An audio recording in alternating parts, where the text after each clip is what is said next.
Good morning. This is a vibrant and busy time at First Unitarian Universalist Church of Austin. So before we formally begin our worship service, we invite you to lend your attention to a few brief announcements that will let you know about some ways to get involved in the life of the church. Each Sunday, one of our caring companions is designated to be available in the sanctuary after the service to listen to any immediate pastoral needs and to assist you with connecting to additional pastoral support if you would like. Today's caring companion is Tony Wegner. Tony, could you please stand and wave? There she is over there.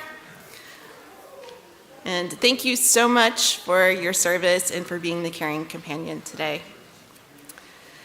In other announcements, the church will be holding a memorial service for Georgia Corin here in the sanctuary on Saturday, January the 18th at 2 p.m.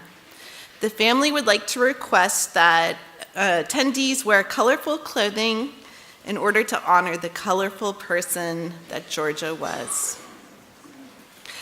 Now, let all who have gathered in beloved community, whether in virtual space or in person, join our spirits in worshiping together.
Good morning.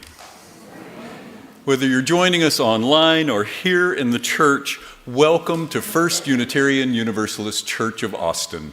We are a spiritual community dedicated to a free and responsible search for truth, meaning, and beauty. I'm Reverend Chris Jimmerson, co-lead minister. I am 6 foot with brownish, blondish, grayish hair, and my pronouns are he, him. It is a joy to be with you today. I bring you greetings also from Reverend Michelle, our interim co-lead minister. Her knee surgery went well, and the doctors have already let her go home.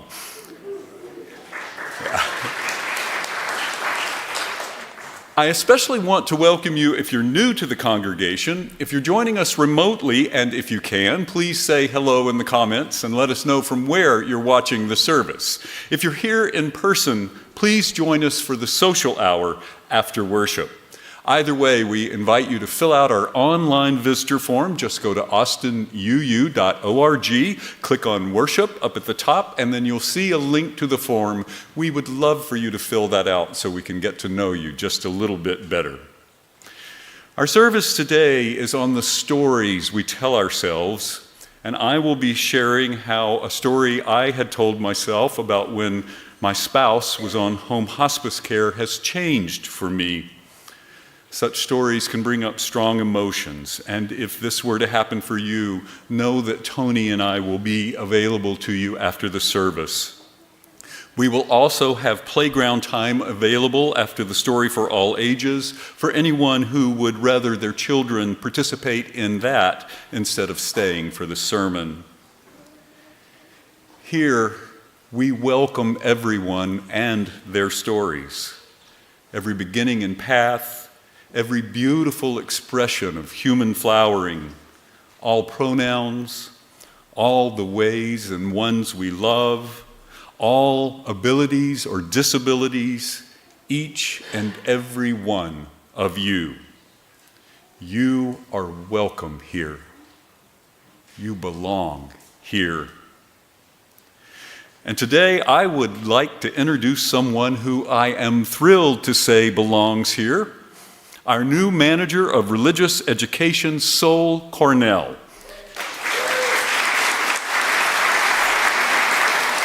If you haven't met Sol yet, that was Sol that was just waving at you, and you will hear more from Sol during the story for all ages. We are so glad you are here, Sol.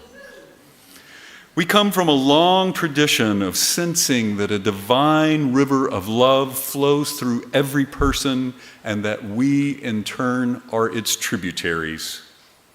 It's in this tradition that I invite you to greet the holy among us this morning, either in the comments online or by turning to those around you and greeting the holy among us this morning.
Good morning.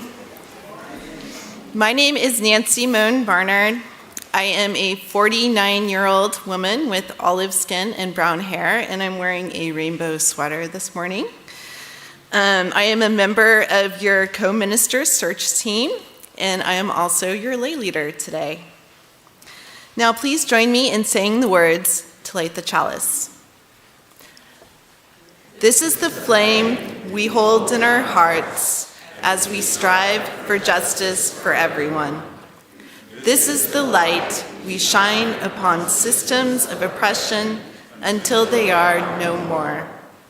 This is the warmth we share with one another as our struggle becomes our salvation.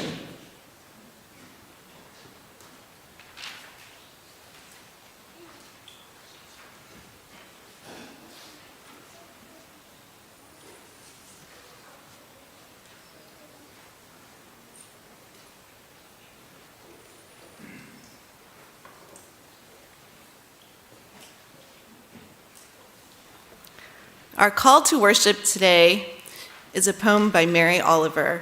It's called Everything That Was Broken. Everything that was broken has forgotten its brokenness. I live now in a sky house.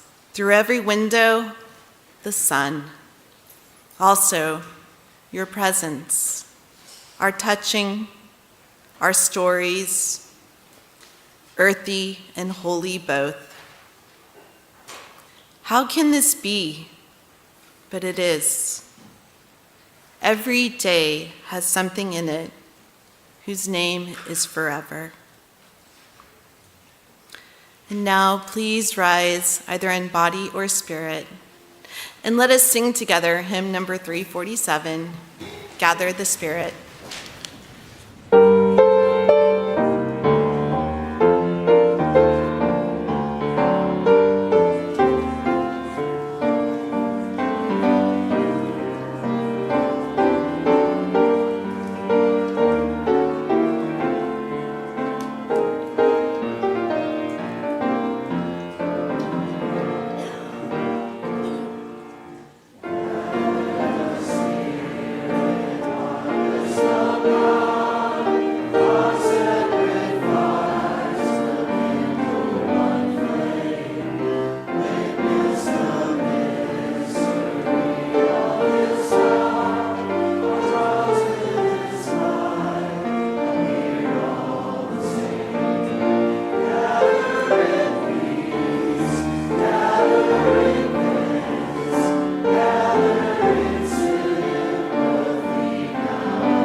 One of the things that holds First Unitarian Universalist Church of Austin together is that we have a common religious purpose. And for this church, that common religious purpose is our mission. The congregation wrote it together, we emblazoned it on our wall, and we say it together every Sunday so that we might more readily carry it in our hearts throughout the week. Let's say it together now. Together, we nourish souls, transform lives, and do justice to build the beloved community.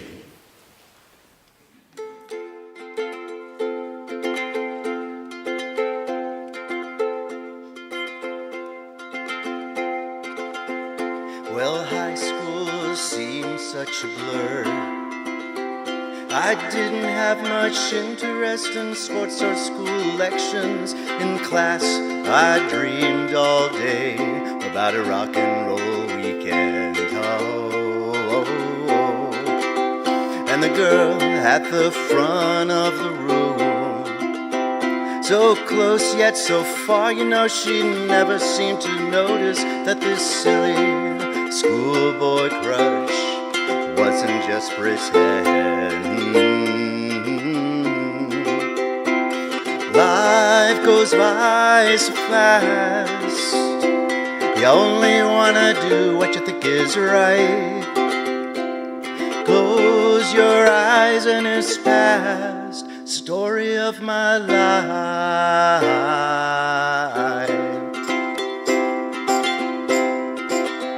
And I went down to my old neighborhood. The faces have all changed, there wasn't there left to talk to. In the pool hall I loved as a kid is now a 7-Eleven. And I went downtown to look for a job.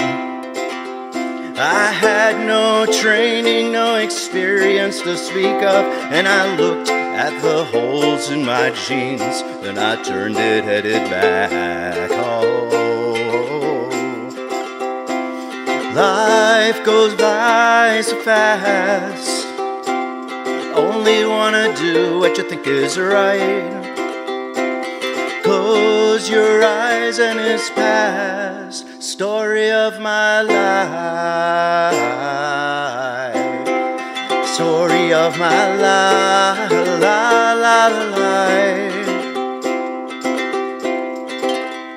And good times come and good times go. I only wish the good times would last a little longer. And I think about the good times we had and why it had to end. So I sit at the edge of my bed, I strum my ukulele and I sing an outlaw love song, thinking about what you're doing now and when you're headed back. Life goes by so fast, you only wanna do what you think is right. Close your eyes and it's past, story of my life. Story of my life, story of my life, story of my life.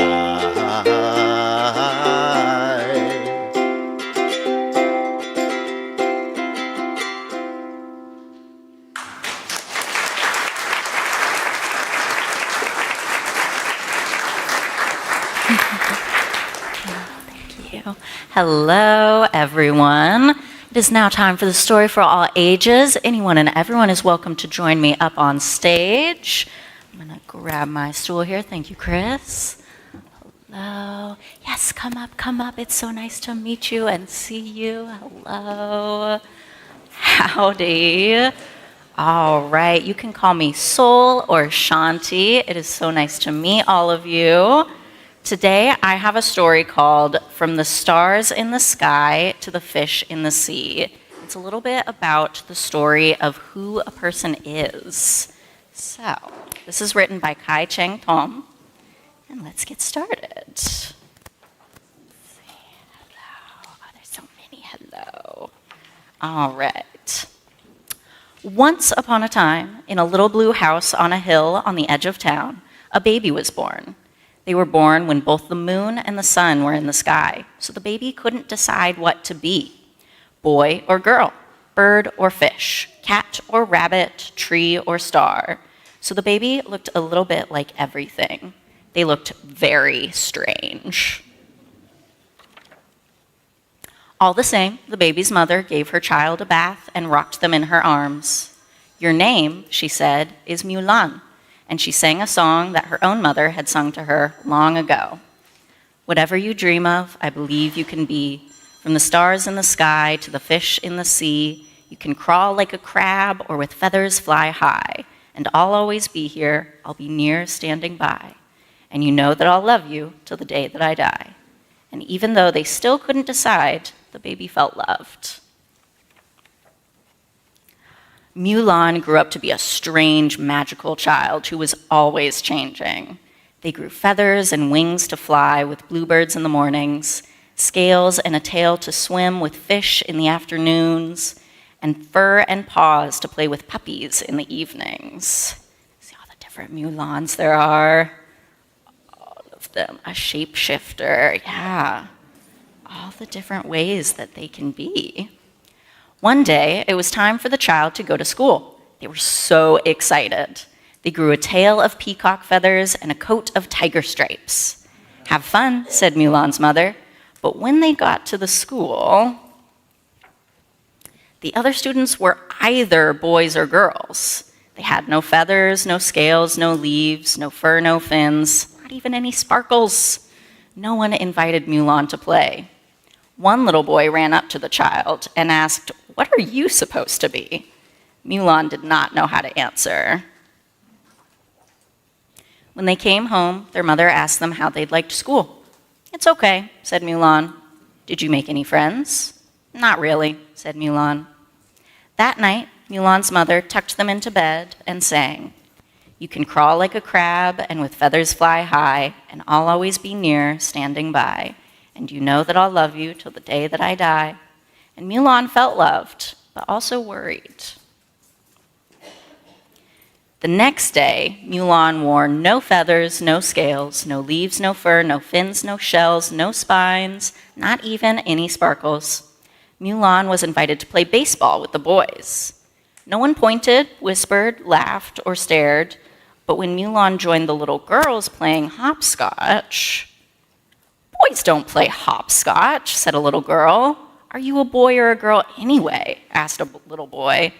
"Didn't you have a shell the other day?" asked a little girl. "And feathers the day before?" "What are you supposed to be?" said several children at once. "I don't know," Mulan shouted, and galloped out of the playground on horses' hooves, swam through the stream with a fish's tail, and soared up the hill on an eagle's wings. "How was school?" asked Mulan's mother. "I wore feathers and stripes so that the other kids would think I was beautiful, but they thought that I was weird. And then I wore a shell and spines so that no one would pull or poke at me, but they wouldn't talk to me. And then I tried to be just like everyone else, but I haven't made any friends. I can't decide what to be. Why do I have to be just one thing?" "It isn't always easy to be different from everyone else," their mother said. "But you can only be who you are." "What if the other children don't like who I am?" sniffled Mulan. Their mother smiled sadly. "I don't know," she admitted, "but I do know this. Whatever you dream of, I believe you can be, from the stars in the sky to the fish in the sea." And Mulan felt loved. That night, they slept a deep sleep. The next day, Mulan wore fur, feathers, scales, leaves, and mini sparkles that glittered like stars. For a moment, none of the other children spoke. And then a little girl said, "You can fly? That's so cool." "I like your sparkles," said a little boy. "I'm sorry I pulled your feathers," said the boy with red hair. "I was a little jealous of them." Mulan asked, "Does anyone want to play with me?" They showed the other children how to gallop like horses, climb like monkeys, and swim like fish. It was fun to be many different things. and the child of fur, leaves, and sparkles, who was neither boy nor girl, but many things and always changing, felt happy. The end. All right, I'm heading out to the playground if anyone would like to join me.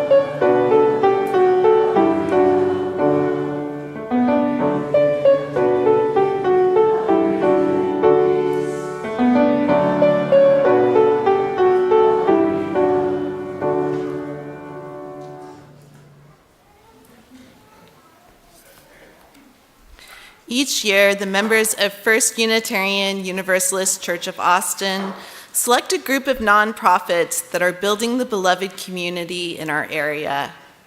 On the second Sunday of the month, we take up an offering that we give away to support these organizations and feature a representative who highlights the great work of one of them. If you are with us online, you can go to austinuu.org and click on Second Sunday Special Offering in the drop-down box. Here in the sanctuary, the ushers will gratefully accept the monthly special offering after a few words from the Reverend Carrie Holly Hurt, whom we are thrilled to let us tell us a little bit more about the Texas Unitarian Universalist Justice Ministry. Good morning, everyone. I'm Carrie Holly Hurt, or Reverend Carrie Holly Hurt, sorry. I'm a middle-aged white woman with pulled back hair and my Texas UU Justice Ministry 10-year anniversary t-shirt.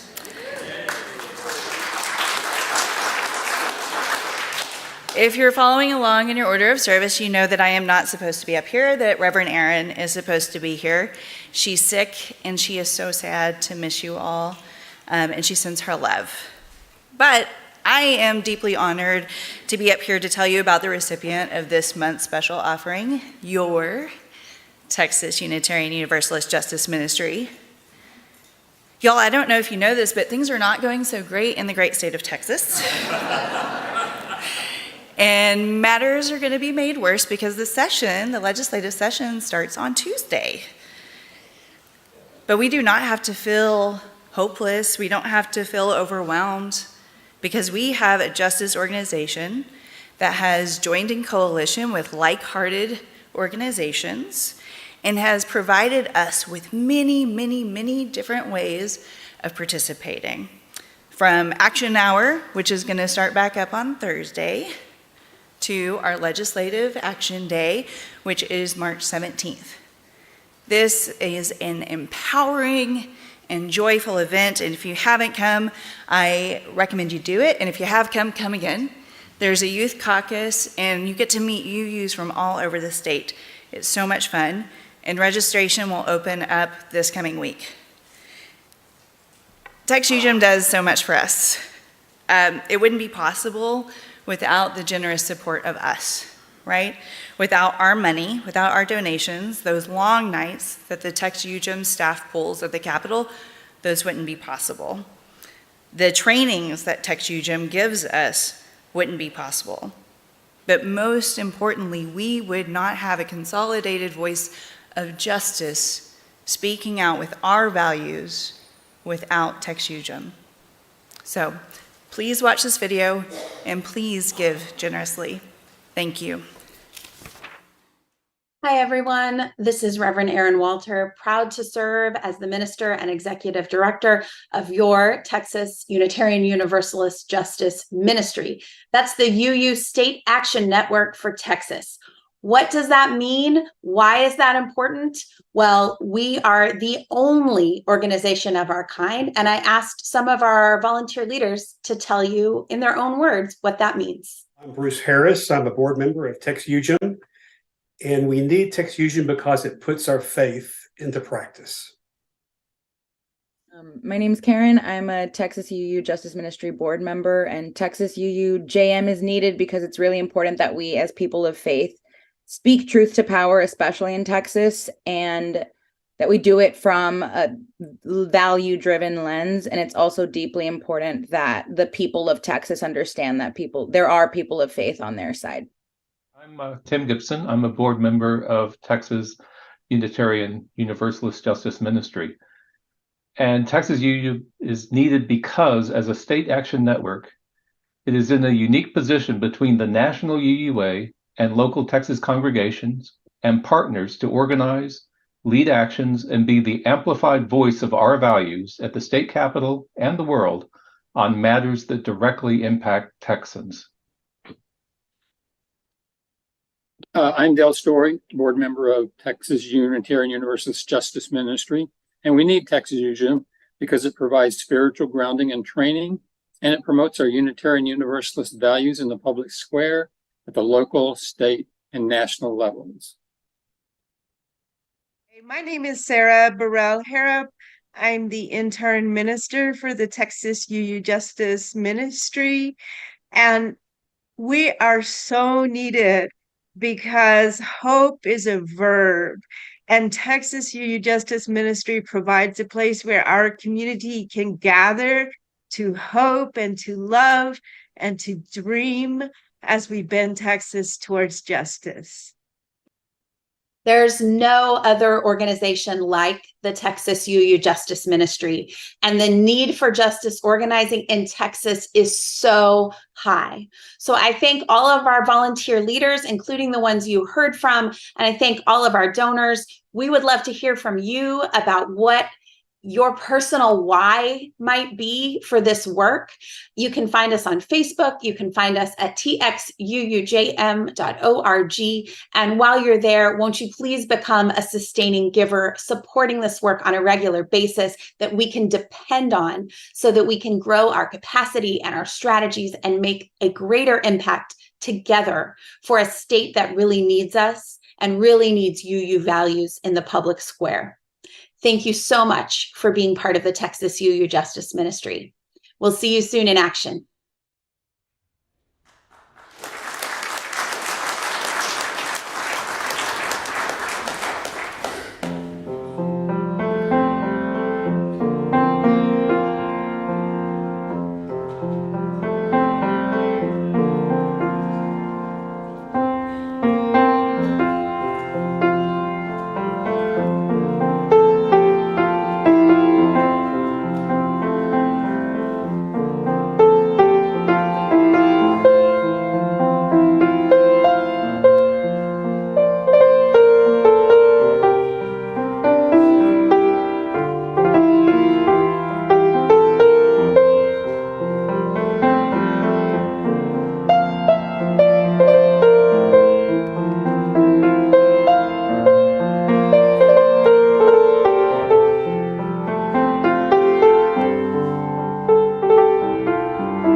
Your offerings have been given in love, and your offerings have been received with gratitude.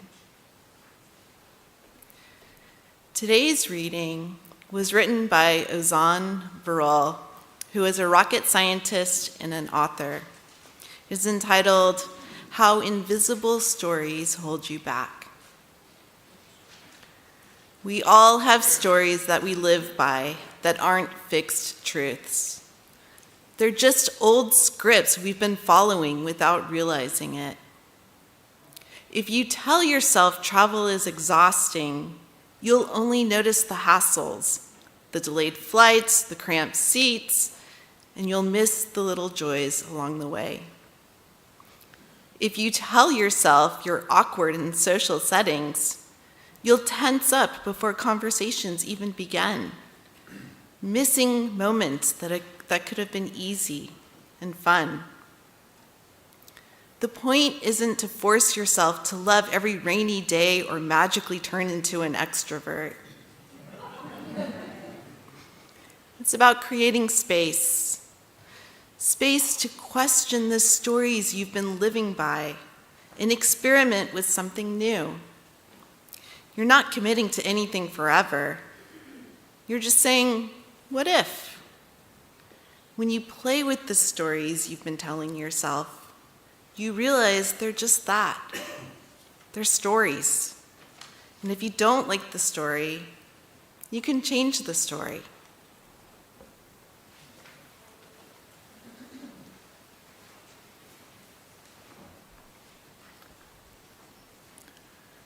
This is the time in our service when we center ourselves together. We breathe together. And breathing together, we sense one another's loving presence, even across virtual space. Breathing in, breathing out, we follow our breath to a deeper place inside, a place of greater wisdom, a place where our true and best story flourishes,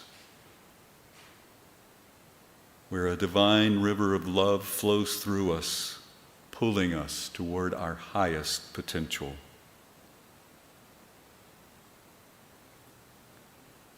Breathing together, we enter into a time of sacred silence together, remembering that we also hold sacred human sounds, including those of small children.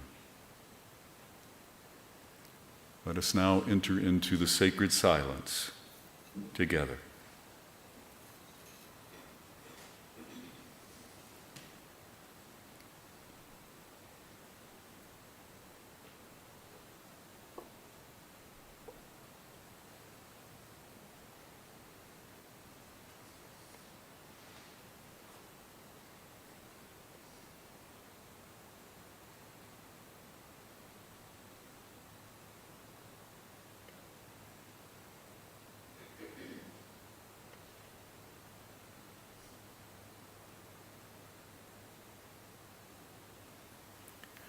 I invite you now to light candles if you're so moved.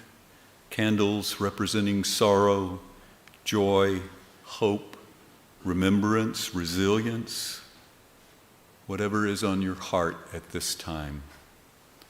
Please keep in mind that we have 2 candle walls, and so if the line is much longer at one, consider moving to the other one.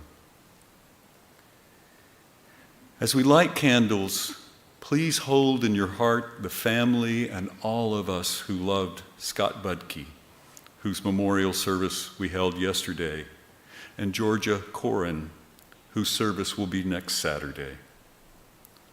Let us also hold in great love all who have suffered such great losses in the Los Angeles area fires.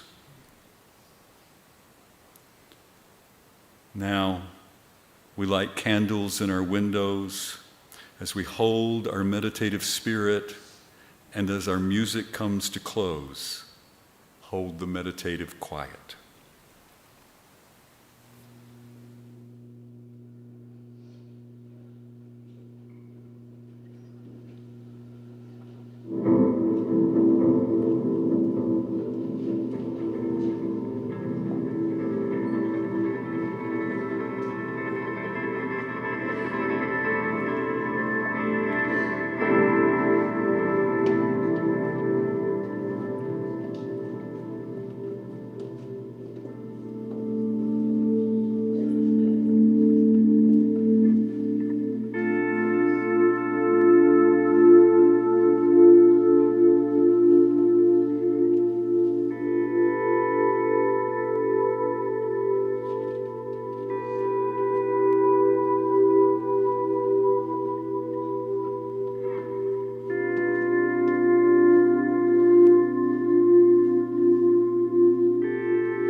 we light one last candle for all those for whom there is no one to light a candle.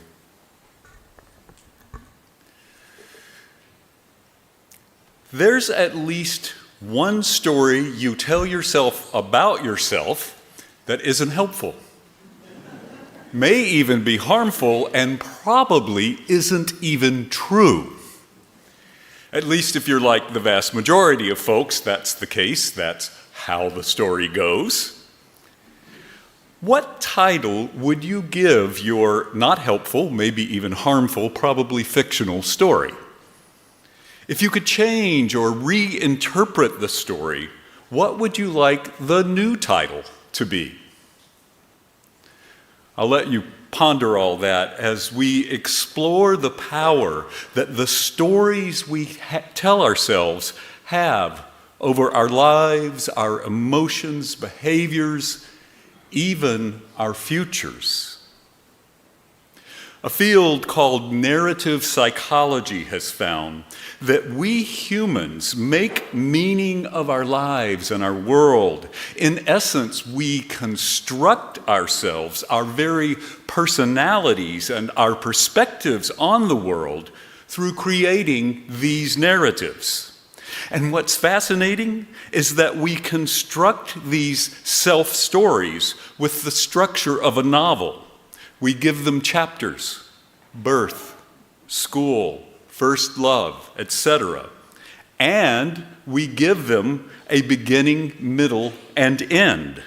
This helps explain their power to affect not only our present, but also our future. If we're always trying to give our stories an end, even while we're still in the middle of them, we're likely to work toward an end that fits with the current story, even if that story is inaccurate, limiting, or harmful. And the research has shown that our stories even affect the very neurochemistry of our brains. So if, for instance, I read about someone kicking a soccer ball, I don't just create an image of that in my mind. It actually activates the motor cortex area of my brain as if I were actually kicking the soccer ball myself. The same is true for stories we tell ourselves involving our emotions, values, self-worth, capacity in life, and on and on and on. Our stories are actually molding our brains to fit the very stories our brains are telling us. That's why they can be so hard to change sometimes. So in a way, we live as stories. They have this huge power in our lives.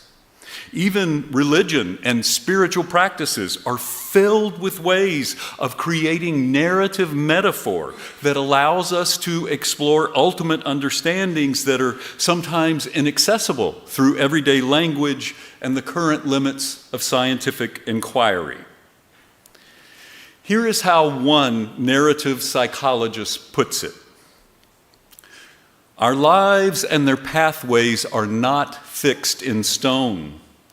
Instead, they're shaped by story. The ways in which we understand and share the stories of our lives, therefore, make all the difference. If we tell stories that emphasize only desolation, then we become weaker. If we tell our stories in ways that make us stronger, we can soothe our losses and ease our sorrows.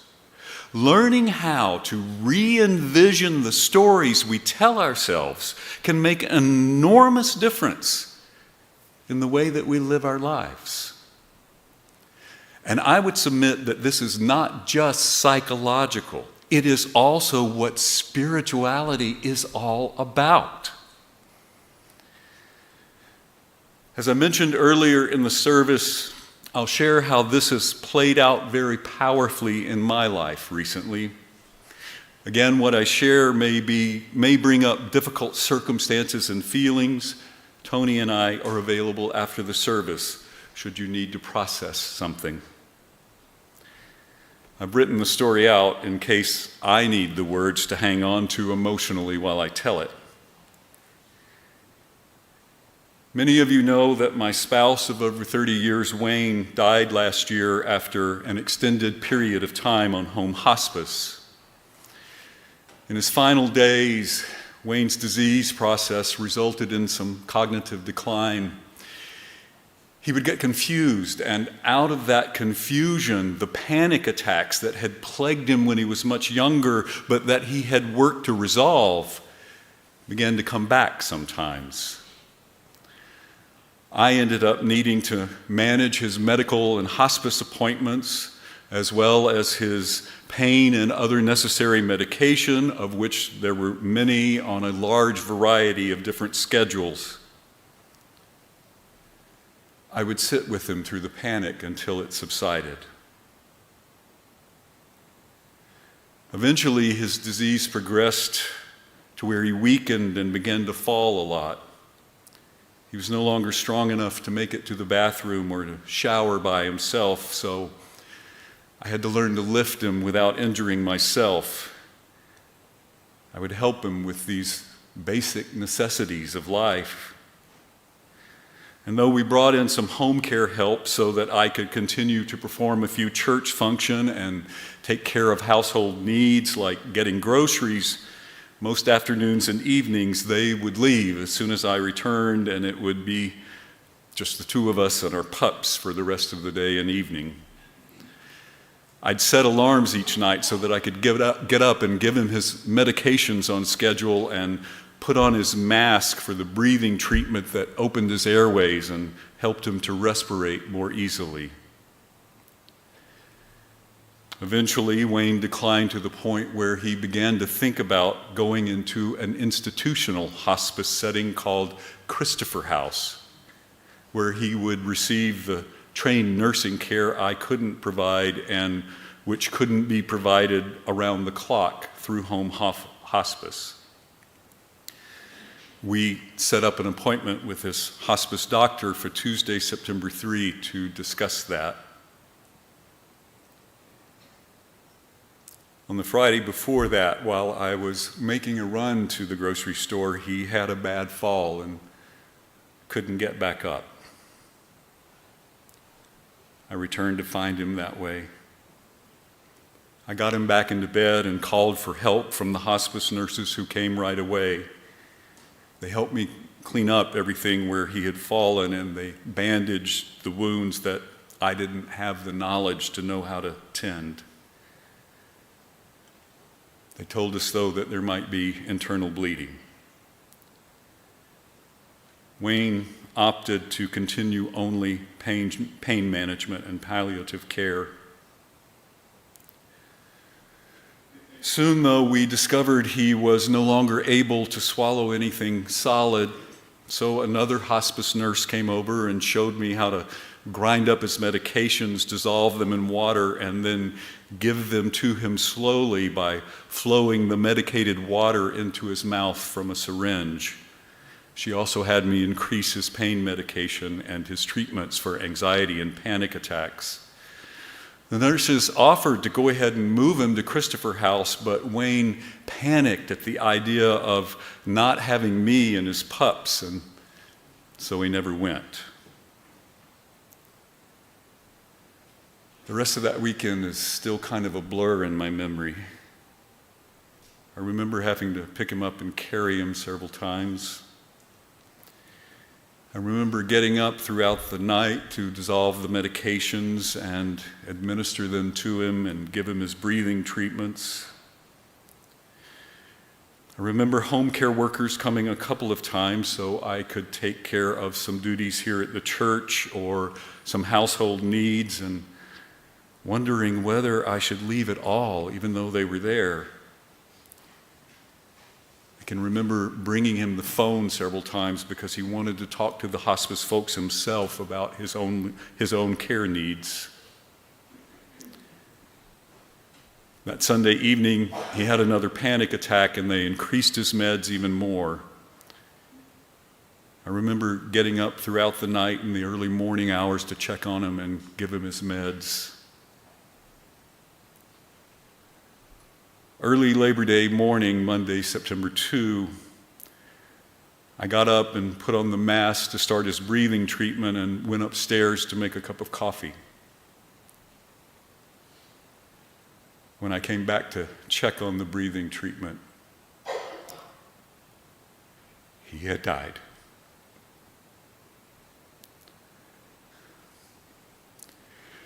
At first, the story I told myself about those final days was one of difficulty and trauma and self-doubt.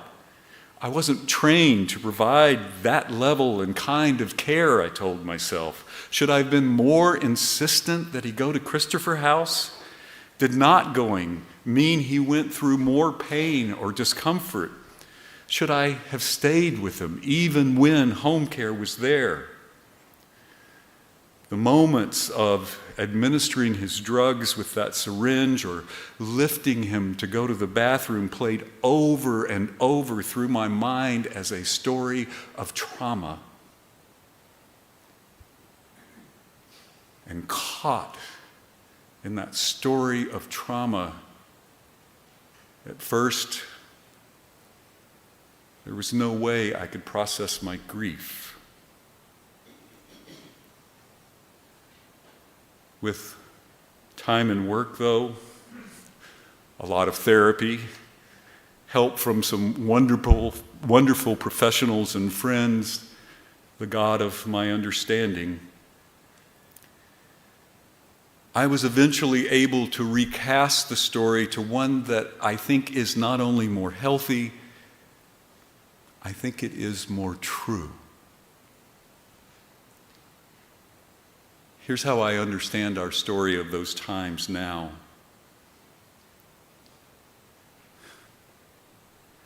What a blessing that it was me who picked him up when he fell or needed to go to the restroom, that I was the last one who held him that way, that I was the one who loved him through the moments of panic and fear.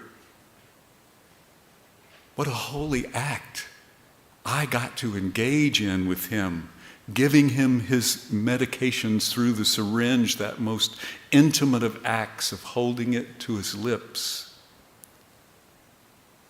It was me who came back to check on his breathing treatment, only to discover that he no longer needed it because he had drawn his last breath.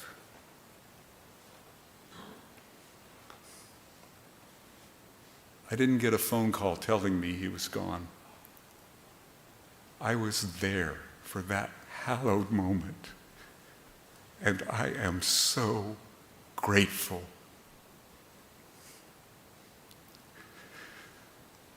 Wayne didn't want to die at Christopher House. He wanted to die in the house that he shared with Christopher.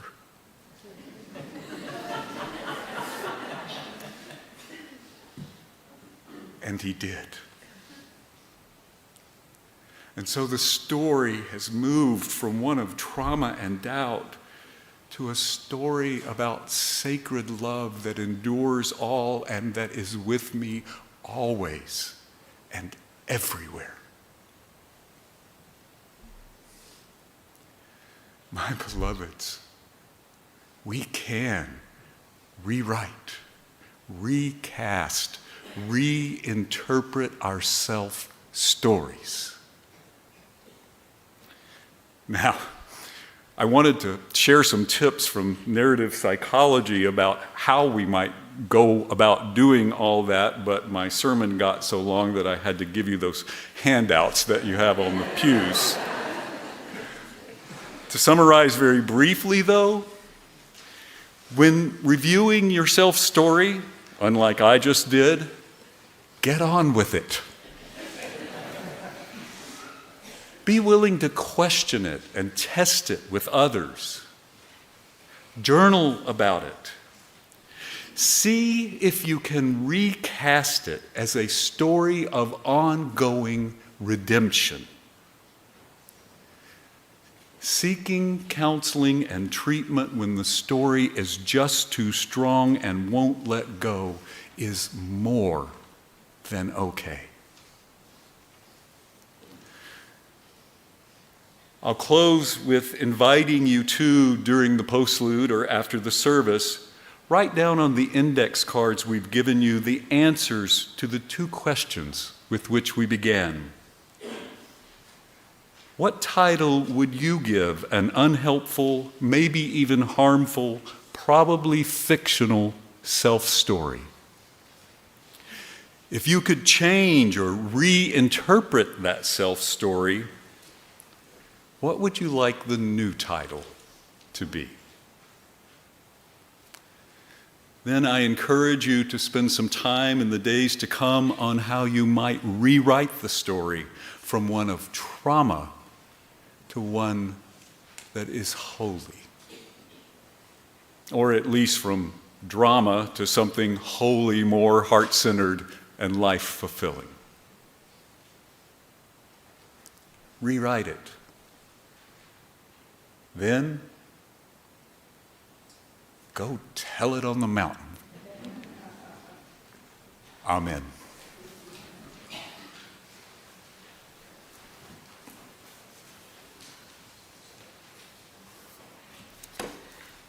Please rise either in body or spirit, and let us sing together hymn number 128, For All That Is Our Lives.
Let us say the words for extinguishing the chalice.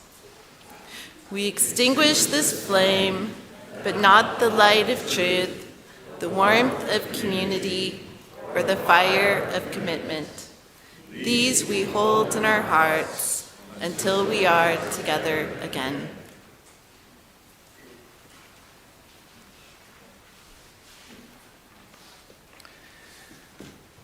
I leave you with a quote that's been misattributed to more than one author, a story in itself, so it's perhaps better attributed as anonymous.